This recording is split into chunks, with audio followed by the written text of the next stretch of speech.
All right, so I'm here with Kelly. Kelly, how are you? Good. I'm okay. Thank you. Tell me about yourself. Where you from? I'm from South Jersey. I grew up in Darien, and then later on in my young 20s, my father bought a house in Royals and we're here. Lived until 2007. You grew up with both parents? Yes. Yeah. Well, two fathers. Yeah. Father, stepfather. Yeah. Cool. What was life like for you coming up? Any siblings? Sure, siblings, yeah. Life chaotic. Chaotic? Yeah. Meaning how? Dad was a bookie. They did the numbers here in Philadelphia. It'd be like over 250 books. Free lottery. Drugs, gambling. I mean, like a 777 hit that night, like, I was dead. As a child, like, your room's not clean and closed fist beatings, you know? Yeah. And we all pretty got a lot of negative attention. How old were you when you got introduced to drugs? Okay, so I guess they started using them. I am maybe 10. What was your first drug? Pot. And then it just kind of escalated from there? Oh yeah, absolutely. It had to be a higher high. Yeah. It had to be fast too.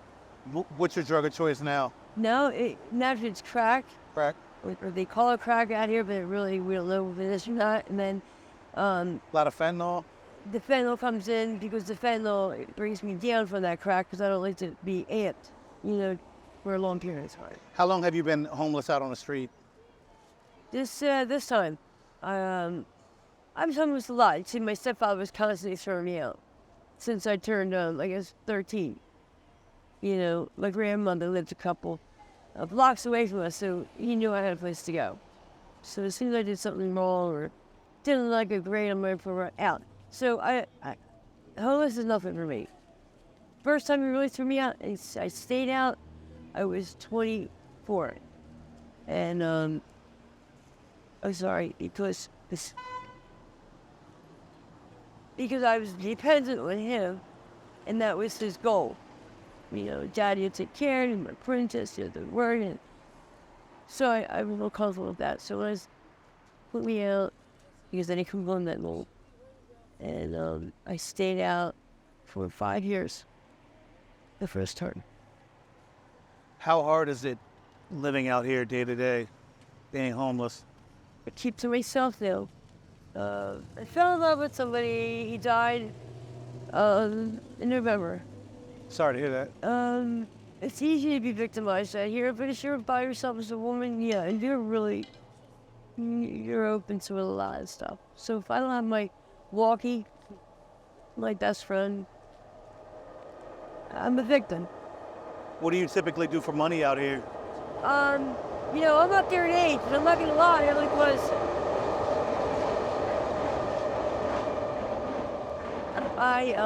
I started early, getting in trouble with men, and I started working in the streets not too long after I got here. Yeah. But now, I typically don't work the streets. If they come out and they give us food and they give us socks and clothes, they try to give us some pretty nice stuff and then pass it on by selling it. Even them their food. But yeah, I get some medications that I prescribe. I sell. Yeah. You got any kids? What? Any kids? Oh, my kids? Sure. Do you have any? 5. 5? His second oldest passed away. Oh, wow. I'm sorry to hear that. So we buried him a week after his 20th birthday. It was fentanyl. It was back in 2018, so it was new. But it wasn't here. It was up that 4 hours away, Haggard. He didn't know it was fentanyl. Wow. What do you feel like that did to you emotionally?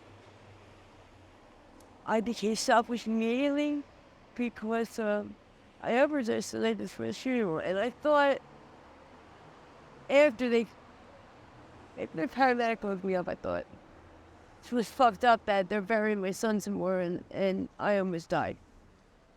So I thought, how is that contributing to their? I don't know. their pain was pretty strong losing their brother. We haven't spoken since the funeral. Have you spoken to any of your kids? Not since the funeral. Everybody has their own way of grieving. I did get 7 years of sobriety, and they were pretty comfortable with that. And then when I got high again, they're very disappointed, very, very angry, and very, very hateful too. So How did you get clean the first time? 7 years. I don't know. It wasn't me. It was definitely an act of God. It wasn't me. I didn't choose to. I'll put it that way. I just got out of jail. It was April 1st. What were you in jail for? For not reporting to Lithia, you know. But what I did was I just handled it the best that I could. Wasn't in there that long. So I went to a friend's house, got high that night, seen when I got out. April 2nd, I went to the last stop. And I was supposed to be flipping out, telling everybody off, because they told my fiance to stay away from me when he went there to get sober. And I went and stayed. I stayed there for 7 years. Yeah. And I got goosed by God. I was. Can you go back there? Well, it's not there anymore. And where it is now, Eddie, the person that owns the place, was everything to me. He was my guide at that time. Showed me everything I needed to know about AA and how to stay sober and what to do. And when I relapsed, he wasn't very kind about it. So no, I don't go back to that spot. Have I tried to go back to get sober? I keep trying. Can you go to another rehab? There's plenty of rehabs. Have you ever tried to go to one? I've been to so many, my friend. When my son died the first year, I went to 3 rehabs. And How many times you overdosed? I've only overdosed a couple of times, maybe 3 or 4. So my goal now is losing Dan. I thought I have to get back now. I have to. You can. You will. Oh, yeah. How old are you? I'm 55. 55? Yeah. You can do it. Thank you. Still got plenty of time. That's what What's your they biggest tell me. What's your biggest fear about trying? Withdrawal? No, it's the fear of being alone and doing this without him. Because I know once he gets this out of my system, I'm really gonna feel the pain. It's gonna be really painful. That's my fear. That's what's keeping me from. I'm already lonely and it sucks, but I know that I feel like it's gonna be worse when I get back. What's your biggest fear in life? Good question.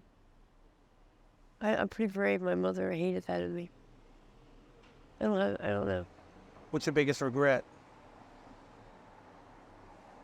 I have a lot. One is not keeping up with the sobriety.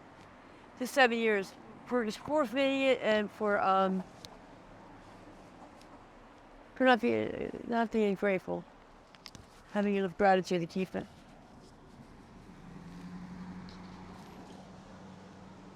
So what's the plans from here?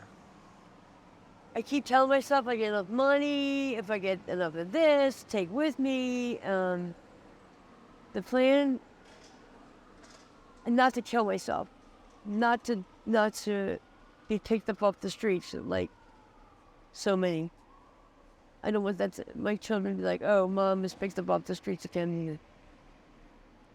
My plan from here is just to not do that. That's all I know. To protect myself. Stay out. Kelly, I'm gonna keep you in my prayers. Thank you for sharing your story. Yeah, no problem.